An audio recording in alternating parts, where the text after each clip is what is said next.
At this time, I'll call the meeting of the Marshall City Council to order with the Pledge of Allegiance. I pledge allegiance to the flag of the United States of America and to the republic for which it stands, one nation under God, indivisible, with liberty and justice for all. Welcome everyone to tonight's meeting. We have an agenda before us. I'll ask if there's any changes to this agenda at this time. One change I would request is that number 11 be removed from this agenda, be added to a future agenda. Are there any other changes to the agenda this evening? If not, we will operate under that agenda. The entire council who will attend this meeting is present in this room. We have 2 members who are absent, and they will not be connecting by distance. So all of our votes this evening will be by voice vote. So I'll move then to agenda item number 2, to consider the approval of the minutes of the work session and the regular meeting. Both of those meetings were held on June 8th. So does have the minutes of both of those meetings. Are there any corrections to note at this time? If not, is there a motion to approve? Make a motion to approve the minutes of both sessions. Second. Motion by John, seconded by Don. Discussion? If not, all those in favor say aye. Aye. Opposed? Motion passes. We'll move then to the consent agenda. On the consent agenda this evening are the wastewater treatment facilities project. We have a payment invoice to Bolton and Mink. We have a resolution to apply for the coronavirus fiscal recovery fund established under the American Rescue Plan Act, a resolution calling for a public hearing to establish a TIF district, consider the approval of the temporary on sale intoxicating liquor license for the VFW Pool 742 for the dates August 12th and 15th, 2021, and the bills and the project payments. Is there any item on the consent agenda any member of the council wants removed for purposes of separate discussion? Mr. Mayor, number 5, please. Is there any other item? If not, is there a motion to approve the remaining items on the consent agenda? So moved. I'll second. Motion by Jim, seconded by John. Discussion? If not, all in favor say aye. Aye. Opposed? Motion passes. Agenda item number 5, Russ. Mr. Mayor, just on page A1, it says the public hearing will be held on Tuesday, July 27, 2021 at the Merit Center. Will that be changed to the council chambers? Yeah, that's a good point. Yes. Okay. Yeah. So with that, I'd make a motion to approve with that change. And it moves to the council chambers on July 27th. I'll second that motion. Motion by Russ, seconded by Jim. Discussion? If not, all in favor say aye. Aye. Opposed? Motion passes. Agenda item number 8 is consider the approval of the resolution approving the issuance of the public utility revenue refinancing bonds, series 2021C, the taxable public utility refunding bonds, series 2021D, and with respect to the issuance of the series 2021C bonds and series 2021D bonds. So this is all on recommendation from Marshall Municipal Utilities. Is Terry Heaton with us? So I am, Mr. Mayor. Terry Heaton is a representative with Baker and Tilley, advising bond issuances for not only the city of Marshall, but also Marshall Municipal Utilities. Also at the council meeting is Kevin Lee, who is the finance manager for Marshall Municipal Utilities. So Kevin is here to address any questions that may come up, but I think I'll first turn to Terry. What seems like quite a complex issue, you can probably explain in very simple terms, and the bottom line is that this will save the community somewhere upwards of $300,000. So with that, Terry? Sure. Can everyone hear me? Yes. Okay, good. Yes, Mr. Mayor and members of the City Council, there are three transactions that are occurring. The first is a public utility revenue bond. So for bonds that have a call date that is coming up right away immediately, they are current refunding. And so the first bond issue, the 2010C and the 2009A bonds are lumped together to provide and are recommended to be refunded immediately. So they will be refunded and the old bonds would be paid off. And the savings for the 2009A is 58,000, 2010B is 72,000. So, roughly 120, 130,000 in that range is our estimate. The other refunding is not callable right away. And so the only way to refund them now is to do them as a taxable issue. And it is a full net advance of the 2013B. And that would also save about $130,000. And then the last item is to refund, to just pay with cash. So what happens is each of these bond issues has debt service reserve funds that build up. They equal 1 year of the max annual debt service under a formula. And as they have continued to pay down bonds and they have they will be able to remove or lessen the amount of debt service reserve. They've been able to free up cash, and that cash, along with and Mr. Lee can explain the MRES money that they have, some funds that they have equity, they'll be able to just not refinance but completely pay off the 2011C. So these are all cost-saving transactions, and the reason they're coming to the City Council is the utility does not have its own independent ability to issue. And so we come to the City Council this evening to get your approval for them to do these transactions. And then so then you would also delegate to them the authority to award the 2 refunding bonds and to finish the transaction to pay off the 2011. And so then it would come back to the commission on July 20th is when we would sell the bonds, and they would award the bonds if you give them your approval. Okay, thank you, Terry. John DeCramer as liaison to the Utilities Commission. Anything you want to add at this time? No, I think that's pretty well explained, and Kevin's here who can do much better at explaining than I can. So, and council, any questions? If not, I would entertain a motion. I'll make a motion to approve the resolutions as stated to allow issuance of the bonds. Second. Motion by John, seconded by Don. Discussion. I was gonna say, Terry, I'm glad to see you parked instead of driving. I noticed the tree never left the back window, so I'm glad to see you parked.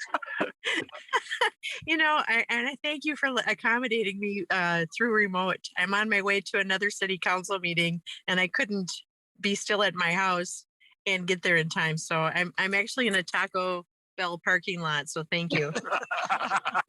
Place your order. Yeah. That's all. Any other discussion on the motion? If not, all those in favor of the motion say aye. Aye. Opposed? Motion passes. Agenda item number 9. Thank you, Terry. Agenda item number 9, Lyon County Landfill Leachate Agreement Renewal. Jason, do you have this? Yes, Mayor. Jason Anderson, City Engineer, Director of Public Works. Thank you, Mayor. The wastewater treatment facility currently has an agreement with Lyon County for the disposal of leachate from their landfill near Lind. This is a 5-year agreement that is set to expire on August 31st of this year. City wastewater department staff has been working with the Lyon County Environmental Administrator and the PCA to create an updated agreement and monitoring schedules to ensure compliance with wastewater standards while accepting the leachate. The agreement outlines a sampling schedule with pollutant limits of concern. The city has the right to discontinue accepting the leachate at any time, and we have been doing so over the last 5 years already. Staff recommends that council authorize execution of the updated leachate agreement. I would note that the city attorney has reviewed and Bob Van Moore, our wastewater superintendent's on the call as well for any questions that we may have. Thank you. Thank you, Jason. Are there any questions the council has? Just an assumption, Jason, the water is tested before dumped at the station? Bob, would you like to weigh in on the process? Yes, they haul about 3 tanker loads a day, Monday through Friday, to the treatment plant. Monthly, we have a list of parameters that they have to test their leachate pond prior to hauling to us. So yes, we always have the current testing parameters available. Okay, and they do the testing then? Yes, they hire a company to come in and test it and run the analysis. Okay, thank you. Any other questions? If not, thank you. I would entertain a motion. I will move to approve the agreement with Lyon County. Motion by Don, is there a second? I'll second. Seconded by John. Discussion? If not, we'll move to a vote. All in favor, say aye. Aye. Opposed? Motion passes. Agenda item number 10, the Independence Park Trail Replacement and Stormwater Pond Expansion Project. This agenda item is for information or input, but not an action item. I'll call on once again Jason Anderson to start this discussion. Thank you, Mayor. Unfortunately, Scott Vandermillen couldn't be with us tonight, but I can certainly lead this off. Community Services staff has been in discussion with the engineering department regarding the replacement of the shared use trails in Independence Park. The shared use paths in the park have served their useful life and they're in need of replacement. They're in pretty poor shape pretty much throughout the park. As part of the cost estimating and project scoping process, city staff took some time to review the trail culvert crossing at the south end of the park where the small pond forebay crosses under the trail and into the larger pond. The culverts at this location are also in poor condition and undermining the existing trail. We've had to put some patches in there in recent years and the pipes are all pulling apart. Essentially, engineering staff has identified 2 different paths that can be taken to improve the bike trails in the park and address the failing culverts at the pond forebay. I would say the most cost-effective solution, the first one is to just replace the trails in essentially the same places they are today, and then replace the culverts in essentially the same location that they are today. The other path forward is to follow something similar to that exhibit that you see there in your council packet, where we move forward with a pond forebay expansion, as well as add a new pedestrian bridge to facilitate crossing in lieu of the culvert crossing. And in doing some preliminary review, we've identified that there's about, I think it's a little more than 2 feet of elevation drop that can be used to create a nice waterfall feature if it was the desire of the council to further use the pond as kind of an aesthetic feature. The existing pond forebay is very small in its current configuration for the drainage area that it serves. The purpose of the forebay is to facilitate solid settling in that area. And in order to effectively do that, you would need to make it larger. So that's what we're showing there.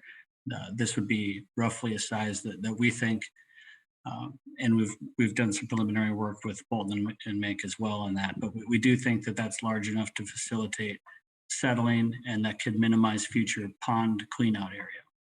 So as we're having this discussion, to ensure clarity in project cost estimate, our assistant city engineer, Jesse Deans, put together some cost estimates that are in the packet as well.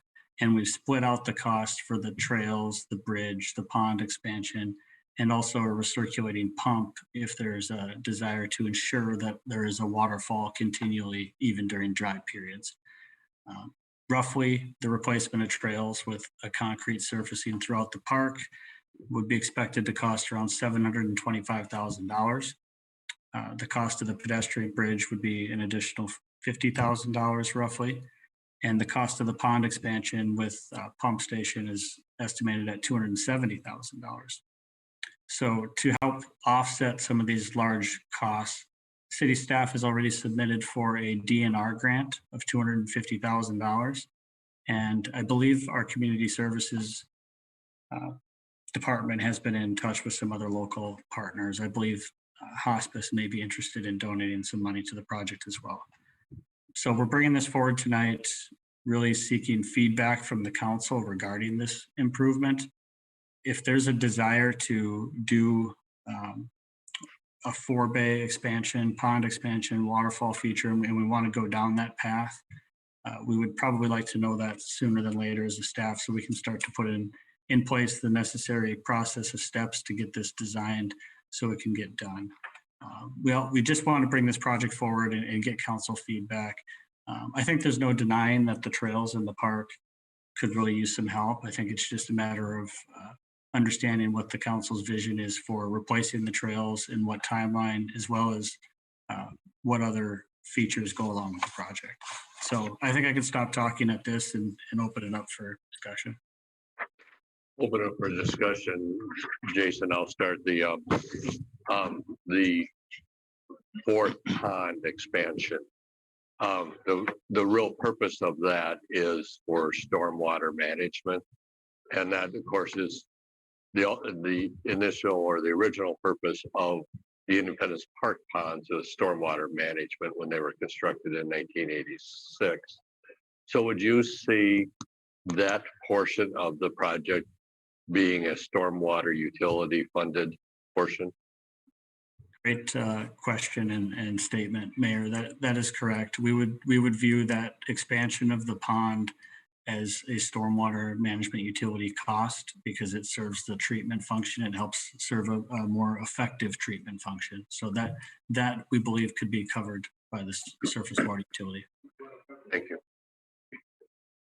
I have a question, Jason, a couple of them.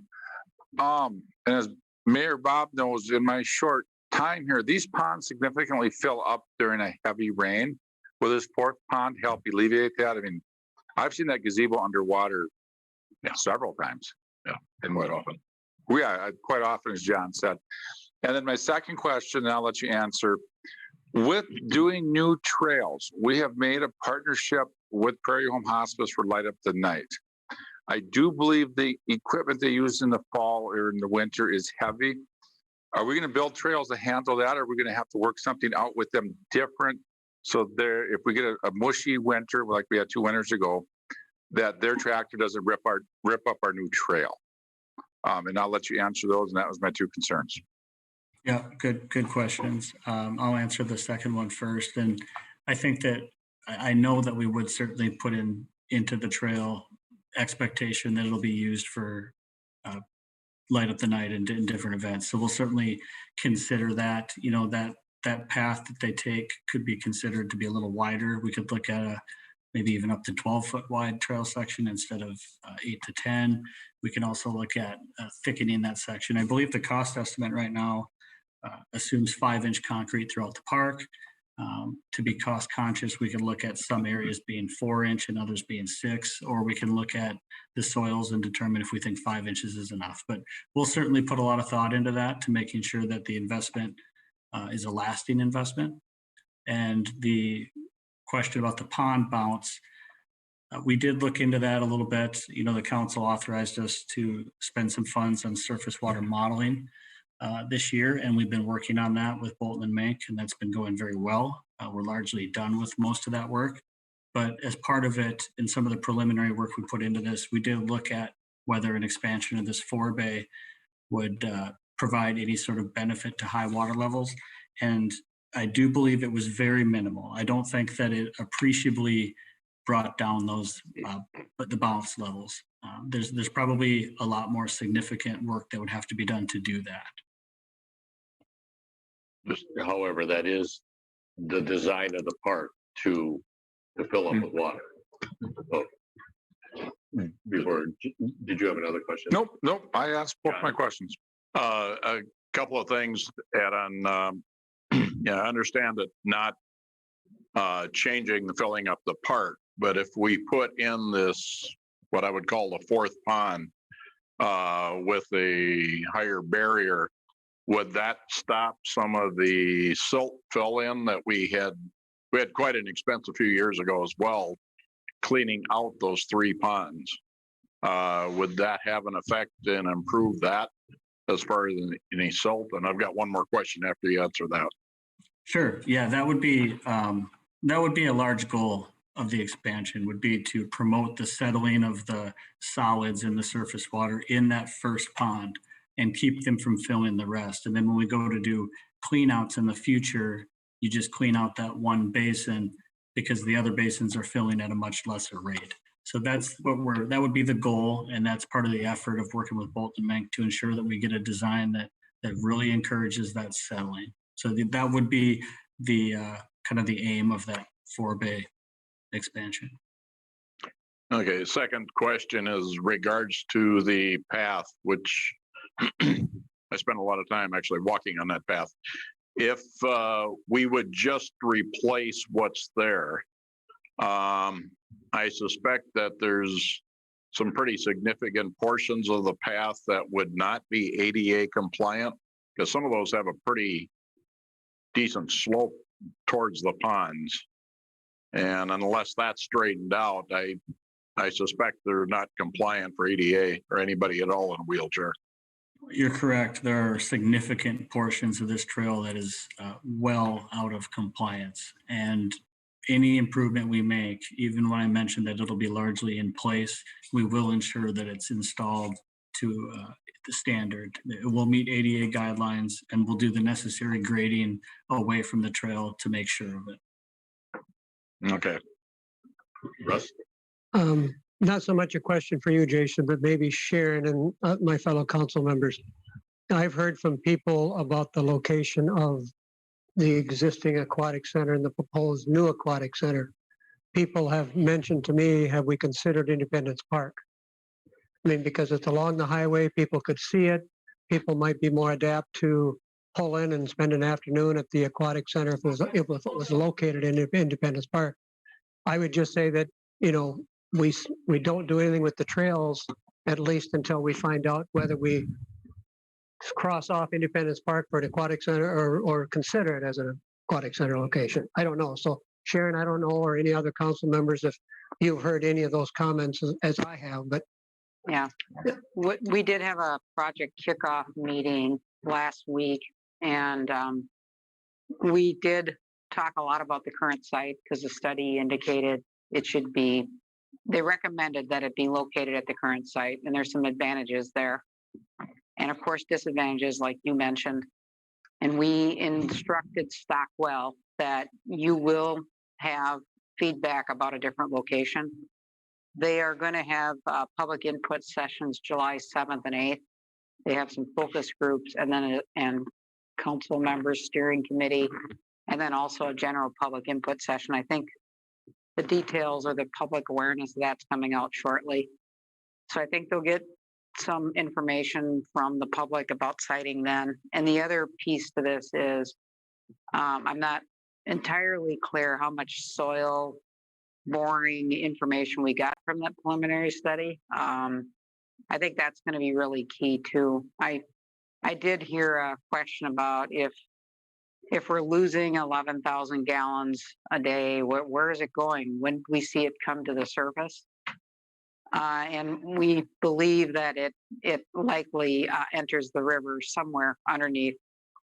And Preston Stenzer, our park superintendent, stated that when we get a lot of rain, we actually gain water in the pool. So it does work both ways.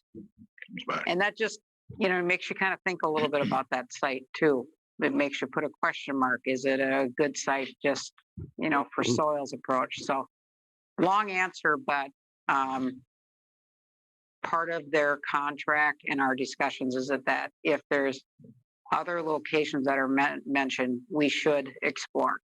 To that point, one of the things that, perhaps not at this time, but we do need to really think about a comprehensive park plan. So when, something is proposed, whether it's, an outdoor basketball court, which which is great, or whether it's an outdoor hockey rink, or whatever it would be, that there is a plan of where things would go. That we have a wonderful park system with multiple parks, and where's the appropriate what are the appropriate venues for each of those parks, whether they're a neighborhood park, whether it's more of a regional park, and we really don't have that plan. And as we, as Sharon, referred to, yeah, we're kind of landlocked in the current location. We know that our Park and Rec department has been asking for additional space for a number of years. We know that parents have a concern going in and out with cars and kids running across the parking lot. So, and I'm sure Stockwell will take all of that into consideration as they move forward. So, Yeah, I know one of their preliminary sketches has the parking lot in a totally different location. good. So, so the consideration of safety and pedestrians is key. And I know if you've watched, well, maybe you didn't watch Kids There, but I was there last week, and the kids on bikes are not really looking at cars. They're just kind of flying in and flying out of there. So it is important. Done. Going back to kind of the beginning of the discussion, John mentioned he walked out there a lot. Jason mentioned that, the trails are in fairly kind of poor shape. And I've been out there. It's been a little while since I've walked the trails, but what by waiting, or as we progress the project forward, we're probably not looking any sooner than next year at the earliest. What kind of liability are we opening ourselves up with the trails that are not in good shape?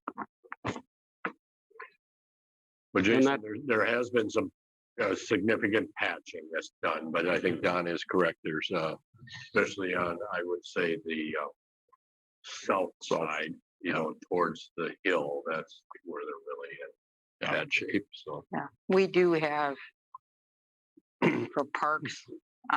There is immunity. I'm probably not using the correct term, but generally parks have immunity on liability. However, if you would talk to staff, mostly, of course, again, our park staff, it is one of the most commented, besides bathrooms, I would say the trail is probably the one of more commented features we have that they'd like to see that improved because they are in such poor shape. So, the south part, as you mentioned, the south part, which is the lowest of the trail, is really in the worst shape. It's almost broke up all the way across the width of the path. There's just a very small path in between. I guess just commenting, Jason, on your question, for me, I would be in favor of seeing the fourth pond expanded so we can catch some of that silt coming in and try to avoid filling up the other three. I'd also like to see that trail fixed up and be a compliant trail. As far as I think the waterfall is nice and it would look very attractive out there. But if we had any concerns on cost, if we eliminated the pump to recycle the water back, I'd be just fine with that. But that'd be something that we wanted to later on, we could probably add in. But I think the other two portions of this project would be very good to get going. Jason, since John brought up the pump, does the pump help the water keep it from being stagnant instead of putting the misters in the middle? Because otherwise, doesn't our water get kind of stinky around here? I suppose it would help. I don't know if it would do quite enough to make a huge difference, but I think when we were talking about it, we were talking about a fairly sizable pump. I don't remember the exact numbers. It might have been upwards of 1,000 gallons per minute to make sure that we had a pretty steady waterfall over that weir wall that we're proposing. But as Councilman DeCramer mentioned, if If we want to kind of wade into that, we can certainly build the project with provisions that the pump could be added at a later date, make sure that we're all set for it and we know what we would do in the event that we're going to, and add it later. That's always an option to consider. Yeah. So Jasmine, if we could scroll down to the map, one of the, given the, what you're in more of a preliminary design function. And when we mentioned the materials and to accommodate some of the traffic, one example would be the light up the night event. That traffic through the park last year, when it was frozen enough to actually be on the path, it had to be frozen because of the condition of the path.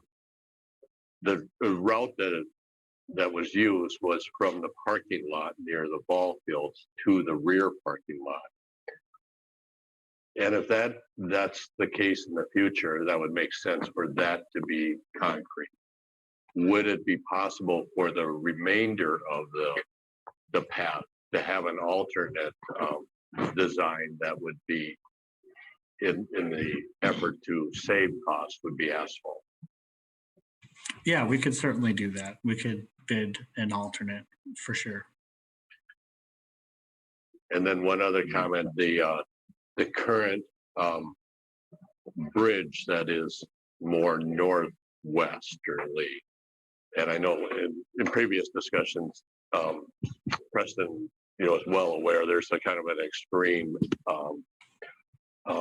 incline or decline to the base of the bridge, and then an extreme increase there, which is difficult if you're on a bicycle to navigate. So I think that would be corrected also.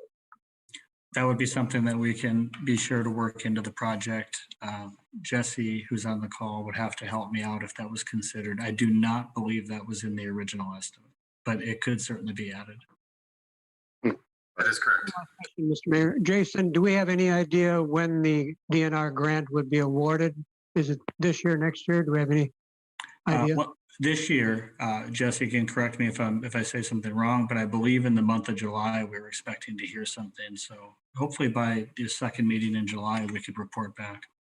Okay, thank you.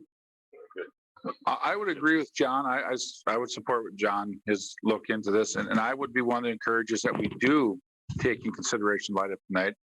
I always use the example of Cloquet did not take into consideration Bentleyville. And I think they're probably thinking that was a big mistake now, since it draws 1 million people a year to Duluth.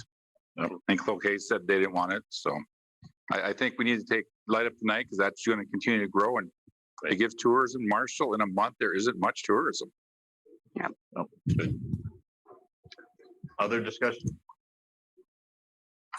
Mr. Mayor, if I may, I think what I'm hearing here is support for the project generally as presented, with a couple minor amendments that we'll take into consideration. I think with that support from the council, I'd like to go out and get a quote for some engineering services. If we get into adding the weir wall and the pond expansion, we'll look to get a little support on that, and I can come back at a later meeting with a proposal for consideration. Sounds very good. Yeah. Everyone okay? Sounds good. Okay. Thank you, Jason. Thank you, Jesse, for your work on this too. Thank you. We'll move then to agenda item 11 was removed from, so we'll move then to commission board liaison reports. I actually have done this evening. So, John? I also have nothing at this time. John? MMU did meet and we took action on that tonight.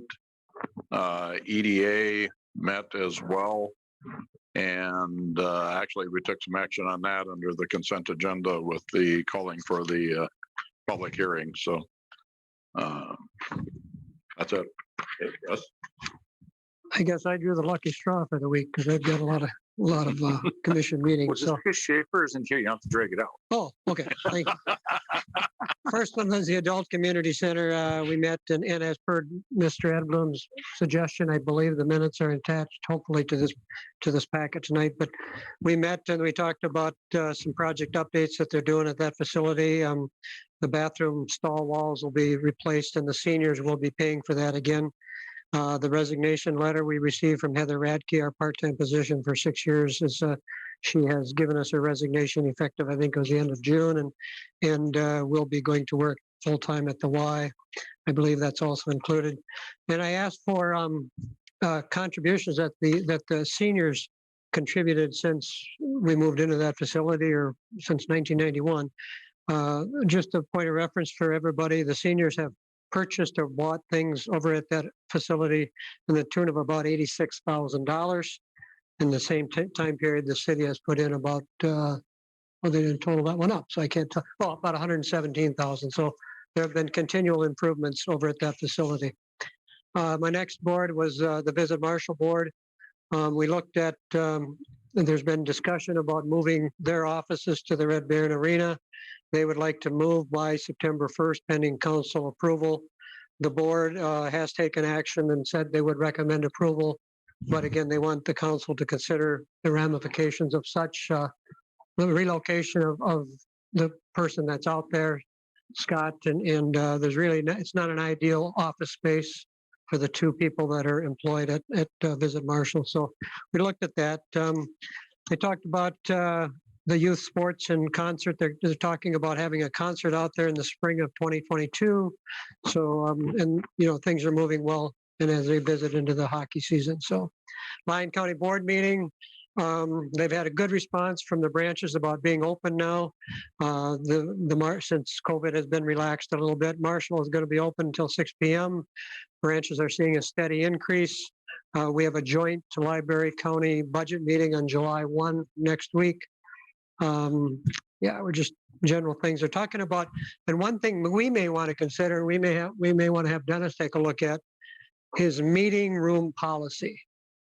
We had a request, or the library had a request from, you know, I can't mention the individual or the organization, but he's requested before, and they might be in the gray area about refusing. So I think I recommended, I said, Michelle, that we make sure that we have Dennis take a look at the request. The last meeting commission I had was the Community Transit Board. And that was the biggest thing there. We talked about the bus shelter graphics, and I guess we've been having a lot of birds fly into the bus shelter on 4th Street across from Heritage Place. So they're going to put kind of detailed graphics on one side that you can actually see through, and just hopefully stop the birds from flying into the structure and not surviving. So the other thing is that, as you've read, hopefully that, and I apologize because I probably should have brought this, I was aware of this, Kathleen has submitted a letter of resignation, and I wasn't on the original email list, so she sent that, so that is also included. She'll be going to work for MnDOT, and in the meantime, Nick Leske will step into the role of the interim transportation director. So quite a few things going on, but that's all I have, Mr. Mayor. Jim? My committees did not meet, but I will give a quick update on City Hall. We will be in City Hall for the next meeting. So I think, I said, yeah, she's giving me a look. So I'm glad she had a cough. It's like, as I was told this morning, we should have certificate of occupancy to the City Hall by Thursday morning. There's a few small things, life safety things to take up. Ray and I had a good chat this morning. I think Sharon, I talked to her about it. We should have a certificate of occupancy by Thursday morning. It's been a long struggle. It's a beautiful building. Hopefully we'll welcome the public in there shortly. So will that be a temporary? It will be a temporary, yes. Okay. There will be a temporary CO, but All right. we will be good to go. So that's all I have. Okay, well, thank you, Jim, and thank you to the committee, which are right here. Jim, Russ, and John, you've all been a lot of good. And Mr. Mayor, if you indulge me a little bit, I think we really have to say a word of thanks to Ray Henriksen, because he has babysat that project, and almost in the last few months anyway, he has been down there a considerable amount of time and making sure things are done correctly and the way they should be done, and holding the contractors maybe a little bit feet to the fire a little bit to make sure they do it right. So I think Yeah. Ray Hendrickson deserves an acknowledgement. So thank you. Good. We'll move then to council member individual items. Don, let's start with you. I do not have anything. Jim? I'm speechless tonight. Get that on the record. It's recorded. Yeah. I have nothing, just congratulations to our city clerk and his wife Leah on the birth of their baby girl. So And John? Russ brought it up, but I was going to mention as well, Kathleen Amick is leaving her position of transportation director for UCAP. And she will be greatly missed. But as I told her a couple of times, you know, if we have to lose somebody, losing it to the person who now is going to be helping write those contracts and working those contracts for each of the agencies, couldn't have it in a better spot. So congratulations to her. It's a nice step up for her. And it's nice to see that MnDOT recognized her achievements. So Very good. We'll move then to staff report, starting with City Administrator Sharon Hanson. Yes, I believe we will be moving city staff at the end of this week. We're going to use, if all goes well, Monday, the 28th as a transition day. And Tuesday, we should be open to the public. I've got a public notice ready to go. And I too am just kind of waiting for Ray and Elia to give us temporary occupancy permit. They've been holding us up a little bit based on some life safety issues. So we're not getting any special favoritism from our building inspectors, but it's coming along, and I know staff are really anxious to make that transition as well. I earlier mentioned the pool public input sessions, July 7th and 8th. We'll make sure that you, as council members, get notice on that. We are still planning for a ribbon cutting open house for City Hall on July 15th. I believe we have it from 4 to 6. So a small ceremony with some featured speakers and the ribbon cutting, and then we'll do some tours. And we too probably need to have a meeting room policy for a city council, or city hall rather. We have meeting space that could be available to the public. And I think we will look at the libraries and ask theirs. And so I'm interested in just kind of seeing what they have, and if Dennis wants to add some input on what's a traditional public forum, where can we limit public speech or free speech, which, because we can in certain areas. And but I'll be connecting with the library and Dennis later. So that's all I had, Mr. Mayor. Okay. Sharon, just a question. Do we have to give the university any kind of an official? Yeah, we sent them a letter at the end of the lease agreement and gave them notice that we were going to vacate. I can't remember the time, but and then said we may have to extend it on a week-to-week basis. So I've been actually just informing Deb Kirkhart on a week-to-week basis. So I've been waiting this week, because every time I say that we're going to move, I'm proven wrong. So I'm like, I haven't said anything this week because I don't want to, not that I'm superstitious, but it's like I just kind of waiting. So that's an email that probably will go out tomorrow if Ray and Elia give us this temporary action. And can I just add, I know you said it's Ray and Ilya, it's really the contractor who's holding us up by not getting, True. Ray and Ilya have done a wonderful job. It's really the contractor and the architect that are holding us up. But we'll have that discussion some other day. We're not prepared to have that discussion yet. Good clarification. Thank you. Very good. Any other questions for Sharon? If not, Jason? Thanks, Mayor. You may have noticed some radio ads and newspaper ads regarding the adjustment of water softeners. So every room I enter, I make sure to tell everyone in it that they need to adjust their water softeners. I hope the council is doing the same. The ads are going really well. Amy Ackerd has helped out a lot with that, and thanks to her and thanks to MMU staff for their help with that. Hopefully we're able to get the notice out effectively. We'll keep monitoring chlorides at the wastewater plant to see if we're getting the intended results. Engineering staff plans to meet with the Downtown Business Association at their meeting in July. I believe it's on the 7th. The purpose of that meeting is going to be to just talk with the downtown businesses about a proposed capital improvement project next year on West Line Street and 3rd Street. The conversation will be just to let them know that this project's been sitting on our CIP and pending council approval. It could be happening next year. We want to make sure that we're making them aware and taking input. So we're planning to go there the first meeting in July at the Downtown Business Association. The only other thing I would mention is that the 4th and Country Club intersection that we've been evaluating with SEH engineering firm, the council approved that a few months back. We do have the preliminary intersection control evaluation report, and we're working to set up a council committee meeting to review some of that as we work to move forward with citing a specific improvement in our capital plan. So as always, if there's any questions, I'm happy to field them. Jason, I have one quick question. You said you're monitoring the chlorides. I guess I'm curious, are they starting to go down as we go forward, or are they at the same level? I mean, where are they at?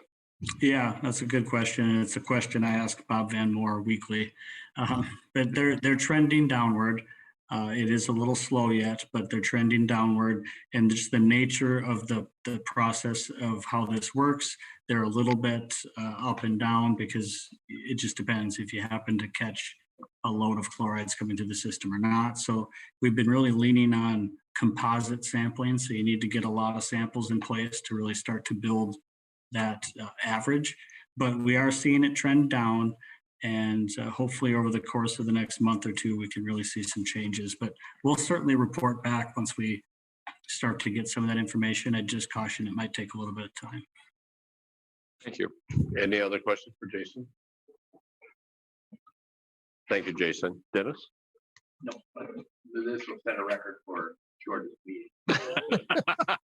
Schaefer's not here. With that, the remaining items on the agenda are the information items going to building permits and the upcoming meetings. Is there any questions on either of those items? If not, I'd entertain a motion to adjourn this meeting. So moved. Second. Motion by Jim, seconded by Russ to adjourn. Discussion? If not, all in favor say aye. Aye. Aye. Opposed? 680.